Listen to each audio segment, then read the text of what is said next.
আসসালামু আলাইকুম। চলে আসছি নতুন একটি রেসিপি নিয়ে। আজকে তৈরি করব গরুর মাংস তেহারি। এর জন্য আমি নিয়েছি 1 কেজি গরুর মাংস, চিনি গুঁড়া, পোলার চাল আর নিয়েছি রাঁধুনি তেহারি মশলা। আমি খুব অল্প উপকরণ দিয়ে এবং অল্প সময় খুব সহজে আজকে এই তেহারিটা রান্না করে দেখাবো। 1 কেজি গরুর মাংসের জন্য আমি এখানে 3 কাপ পোলার চাল নিয়েছি। 1 কেজি গরুর মাংসের জন্য 3 কাপ পোলার চালই যথেষ্ট।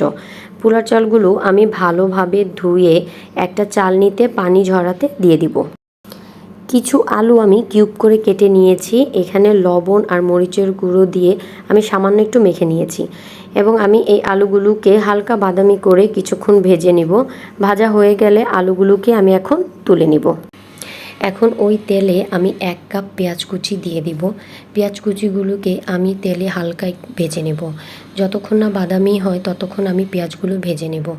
হালকা বাদামি হওয়ার পর এখন আমি পেঁয়াজগুলোতে 2-3টা লবঙ্গ, দারচিনি, এলাচ আর তেজপাতা দিয়ে দিব। ভাজা হয়ে আসলে আমি সামান্য পানি দিব যাতে মশলাটা না পড়ে। পানি দিয়ে পেঁয়াজটা একটু নাড়াচাড়া করব। 2 চা চামচ আদা রসুন দিয়ে দিব। আদা রসুন বাটা 2 চা চামচ দেওয়ার পর আমি মশলাটা আরেকটু কষিয়ে নেব যাতে আদা রসুনের এক্সট্রা গন্ধটা না থাকে। এখন আমি এখানে 1 চা চামচ ধনিয়া গুঁড়া, 1 চা চামচ জিরা গুঁড়া, 2 চা চামচ রাঁধুনি তেহারি মশলা আর 2 চা চামচ লবণ দিয়ে দিব। মশলা সব একসাথে আমি ভালো করে কষিয়ে নিব। যতক্ষণ না মশলা থেকে তেল উঠে আসে ততক্ষণ আমি মশলাটা কষিয়ে নিব। আমার মশলাটা কষানো হয়ে গিয়েছে এবং আমি এখানে সব গরুর মাংসগুলো দিয়ে দিব। সব গরুর মাংস দেওয়ার পর আমি মশলার সাথে মাংসটা ভালোভাবে কষিয়ে মাংসটা আমি কিছুক্ষণ ভালোভাবে নেড়ে চেড়ে কষিয়ে নিচ্ছি। মাংসের এক্সট্রা পানিটা যতক্ষণ না শুকিয়ে যাবে ততক্ষণ আমি মাংসটা কষিয়ে নেব। আমার প্রায় মাংসটা কষাতে 10 মিনিট সময় লেগেছে। 10 মিনিট পর আমি এখানে গরম পানি দিয়ে দিব মাংসটা সিদ্ধ হওয়ার জন্য। গরম পানি দিলে মাংসটা খুব ভালোভাবে সিদ্ধ হবে। আমি এখন মাংসটা একটু ভালোভাবে নেড়ে চেড়ে ঢাকনা দিয়ে ঢেকে কিছুক্ষণ রান্না করব। আমার মাংসটা ভালোভাবে সিদ্ধ হতে প্রায় 40 মিনিট সময় লেগেছে। এখন আমি ভেজে রাখা আলুগুলো দিয়ে দিব। আলুগুলো দিয়ে কিছুক্ষণ আমি রান্না করব। যতক্ষণ না পানি শুকিয়ে মাংস থেকে তেল উঠে আসবে ততক্ষণ আমি এটা রান্না করব। আলু দেওয়ার পর আমি আরও 10 মিনিটের মতো মাংসটা রান্না করেছি। আপনারা আমার চ্যানেলে নতুন হলে আমার চ্যানেলটা অবশ্যই সাবস্ক্রাইব করবেন। আমার মাংস রান্না হয়েছে। এখন আমি আলাদা একটা পাত্রে সামান্য একটু তেল দিব। এখন এখানে পেঁয়াজ কুচি দিয়ে দিব। পেঁয়াজ কুচিটা হালকা বাদামি ভাজা হলে আমি এখানে লবঙ্গ, দারচিনি, এলাচ আর কিছু তেজপাতা দিয়ে দিব। একটু ভাজা হলে আমি এখানে 1 চা চামচ আদা রসুন বাটা। আদা রসুনটা আমি একটু হালকা তেলে ভেজে নিব যাতে আদা রসুনের কাঁচা গন্ধ না আসে। এখন আমি পোলার চাল, কাঁচা মরিচ আর 1 চা চামচ লবণ দিয়ে পোলার চালটা ভালো করে ভেজে নিব। পোলার চালটা আমি ভালোভাবে নেড়ে প্রায় 10 মিনিটের মতো ভেজে নিয়েছি যাতে সুন্দর একটা ঘ্রাণ আসে।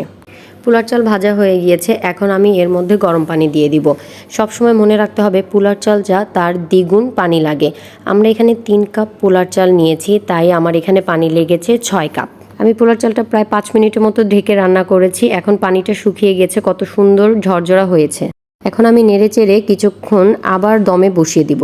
সবসময় মনে রাখবেন পোলার পানিটা যদি পারফেক্ট হয় তাহলে আপনাদের তেহারিটাও পারফেক্ট হবে। আমার পোলাওটা প্রায় 80% হয়ে গিয়েছে। এখন আমি সেই মাংসটা দিয়ে দিব। মাংসটা দেওয়ার পর আমি পোলাওটার সাথে মাংসটা খুব ভালোভাবে মিশিয়ে নিব। আমি প্রায় 2 মিনিট ভালোভাবে মাংসের সাথে পোলাওটা মিশিয়ে নিয়েছি। এবার আমি ঢেকে দমে বসিয়ে দিব। আমি প্রায় 10 মিনিটে দমে রেখে আবার আমি নেড়ে চেড়ে আবার 5 মিনিটের জন্য দমে রেখে দিব। এভাবে দমে বসিয়ে রাখলে চালটা সুন্দর সিদ্ধ হয়ে যাবে এবং মশলার সাথে চালটা খুব ভালোভাবে মিশে যাবে। দেখেই বুঝতে পারছেন চালটা কত সুন্দর ঝরঝরা হয়েছে এবং কতটা পারফেক্ট হয়েছে তেহারিটা। এভাবে বাসায় তৈরি করে অবশ্যই দেখবেন, খুবই সুন্দর এবং পারফেক্ট হবে আপনাদের তেহারি।